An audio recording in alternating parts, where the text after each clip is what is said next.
Having put on his shoes and a very thin cravat of muslin, and over it a stiff stock of black silk, very high and broad, and with a flap in front, Napoleon put on a round waistcoat of white kerseymere, a waistcoat coming lower down than the waistcoats of today.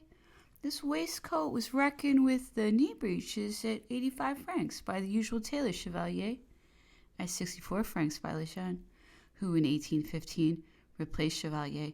The emperor changed his waistcoat and knee breeches every morning, only wearing them when clean and having them washed only 3 or 4 times. Careful as he was of his person, he was very little so of his clothes. He wiped his pen on his breeches, or he splashed the ink about by tossing his pen on his writing table. This did not make him change them during the day any more than his silk stockings, although he had the habit of rubbing one leg with the heel of the shoe of the other foot when it itched.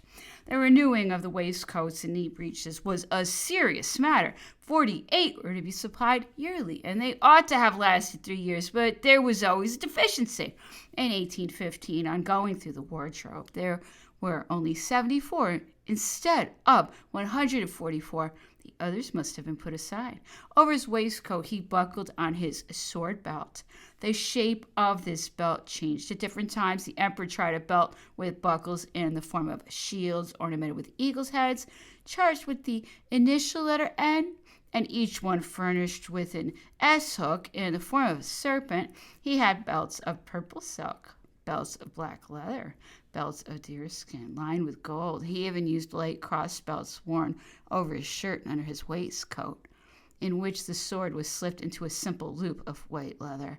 But in the general way, his sword belt, which he took off in his cabinet, was worn over or under the waistcoat. Napoleon had only 2 swords in constant use, both with gold hilts, with sheaths of tortoiseshell mounted in gold. On the hilt of one in the middle was represented an iron crown surmounted with a wreath of laurel, and on each side the heads of Minerva and Hercules in medallions enriched with arabesques. The pommel, terminated with a helmet, was formed of an owl.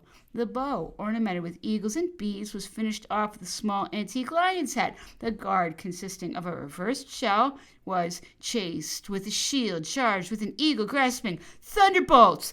On the edge of the shield were placed 16 bees, as many as there were cohorts in the Legion of Honor. The blade of cast steel was encrusted with ornament. Vionney supplied this sword, which cost 5,700 francs. One might be tempted to suppose that the emperor had more than 2 swords in general use, but only 2 are to be found in the different inventories. No doubt he had swords of ceremony, but a very small number. In 1811, he possessed in all 4 swords, the 2 in general use, a sword of French pattern of silver gilt, and a sword with straight blade and an ivory hilt, the sword which the emperor wore at Austerlitz, that which after that day he had almost constantly by his side, which he bequeathed to his son, and with General Berthier, who had charge of it, offered to King Louis Philippe, is preserved in the cellar of the tomb at Les Invalides. On the waistcoat, Napoleon wore the Grand Cordon of the Legion of Honor. It was only on occasions of state that he wore it upon his coat. Finally, the emperor was handed his coat, generally the coat of the chasseur cheval of his guard. On Sundays and for ceremonies, when he did not put on state dress, the coat of the foot grenadiers. The grenadier's coat was of royal blue cloth.